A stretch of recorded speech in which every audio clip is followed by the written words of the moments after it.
आप सभी लोगों को मेरा नमस्कार। आज वीडियो के इस पार्ट में आपसे चर्चा करूंगा कि अगर मान लीजिए कि आप किसी ज़मीन का सौदा कर रहे हैं किसी व्यक्ति से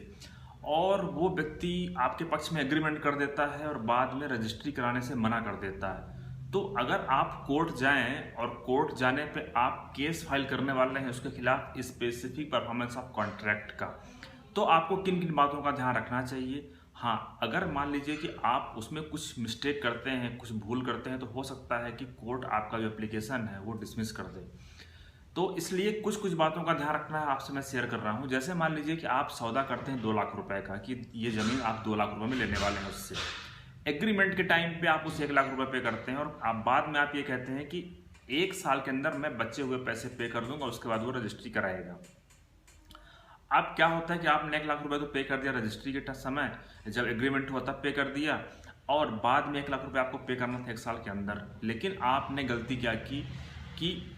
आप पे करना चाहते हैं उसको, लेकिन वो व्यक्ति आपसे पैसे लेने से मना कर रहा है, या फिर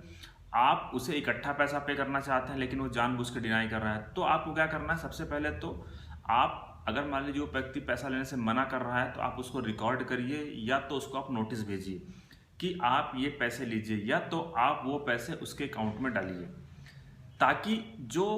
एग्रीमेंट में जो शर्तें हैं उसका उल्लंघन आप ना करें। क्योंकि इस संदर्भ में जो हमारा जो स्पेसिफिक रिलीफ एक्ट है उसका सेक्शन 16 अगर आप पढ़ेंगे, सेक्शन 16 में ये बताया गया है कि किसी भी व्यक्ति के पक्ष में स्पेसिफिक परफॉर्मेंस का जो एप्लीकेशन है वो उसके पक्ष में आदेश नहीं दिया जा सकता है जब तक कि ये साबित ना हो जाए कि जिस व्यक्ति को संविदा का पालन करना था वो उसको करने के लिए तत्पर नहीं था। मतलब अगर मान लीजिए कि आप अपने पक्ष से कुछ मिस्टेक करेंगे तो वो जो केस है आप हार सकते हैं। तो आपको क्या करना है कि जिन जिन शर्तों का उल्लेख एग्रीमेंट में किया उसका आपको पालन करना है, बाद में उसको आपको नोटिस देना है, ताकि ये स्पष्ट हो जाए कि आप तो रजिस्ट्री कराने के लिए तैयार हैं, आप पैसा देने के लिए तैयार हैं, लेकिन जो सामने वाला व्यक्ति है वो नहीं आ रहा है, वो पैसा आपसे नहीं ले रहा है, वो आपको घुमा रहा है। तो अगर आपके पास ये सबूत रहेंगे तो उसके आधार पे जो सेक्शन 16 है स्पेसिफिक रिलीफ एक्ट का, उसका आप कंप्लायंस करेंगे तो ये जो फैसला है आपके पक्ष में हो जाएगा। दूसरी बात है कि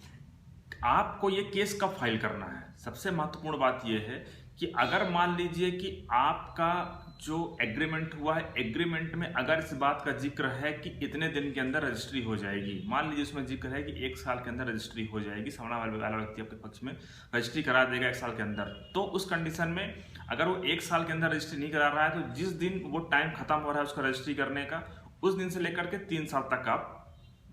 ये जो सूट है फाइल कर सकते हैं। दूसरा, अगर मान लीजिए कि एग्रीमेंट में कुछ जिक्र ही नहीं किया गया है कि आपको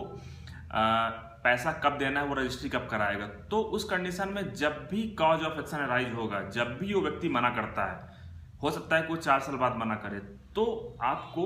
उसको नोटिस भी देना है कि आपने मना किया है, तो आपके पास एक एविडेंस भी रहेगा। दूसरी बात यह है कि जैसे ही वो मना करता है उसी दिन ये माना जाएगा कि आपका कॉज ऑफ एक्शन उस दिन अराइज हुआ है। हाँ, इस कंडीशन में हो सकता है कि कई बार वो 4 साल, 5 साल, 6 साल बाद मना करे,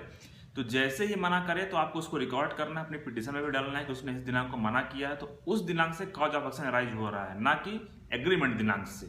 एग्रीमेंट दिनांक से तभी माना जाएगा जबकि एग्रीमेंट में जिक्र हो कि तब तक कॉन्ट्रैक्ट कंप्लीट करना है। अगर नहीं है तो जब भी वो व्यक्ति मना करता है आप उसको नोटिस जरूर दें, 1 बार 2 बार नोटिस भेजें। फिर अगर वो रिप्लाई नहीं करता तो फिर आप ये स्पेसिफिक परफॉर्मेंस ऑफ कॉन्ट्रैक्ट के लिए सूट फाइल करें। हाँ, दूसरी बात ये है कि आप ये भी कोशिश कर सकते हैं, अगर मान लीजिए कि आप संविदा का पालन, अगर आपको ऐसा कुछ लग रहा है कि मान लीजिए कि आपके साइड से कुछ गलती है, तो उस कंडीशन में आप एक ऑप्शन ये भी रखें कि आपने जो पैसा दिया वो पैसा भी आपको लौटाया जाए। अदरवाइज हो सकता है कि आपने कोर्ट से डिमांड किया कि भाई आपके पास में रजिस्ट्री कराई जाए, कोर्ट ये पाती कि भाई आपने संविदा का पालन खुद ही नहीं किया है, तो एटलीस्ट आपके पास ये ऑप्शन रहे कि जो पैसा आपने दिया तो वो पैसा आपको लौटा दिया जाए। तो मुझे उम्मीद है कि आपसे जो टॉपिक शेयर किया है आपके लिए यूजफुल होगा। धन्यवाद साथियों।